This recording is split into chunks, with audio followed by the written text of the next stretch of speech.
Ayah Vanessa Angel, Dodi Sudrajat menjawab kemungkinan soal keputusan pengadilan terkait hak asuh Gala Sky. Dodi Sudrajat menolak mentah-mentah usulan untuk mengasuh Gala bersama keluarga Bibi Ardiansyah. Baik Dodi Sudrajat dan besannya, Faisal sama-sama menghadiri sidang bersama dengan kuasa hukum masing-masing.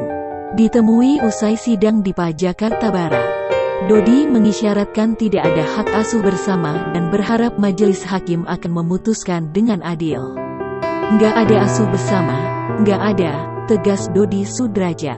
Meski begitu, pria berkacamata ini tetap bersikeras ingin mendapatkan hak asuh akan cucunya tersebut. Keinginan sebenarnya perwalian semua sama Dedi, kata Dodi.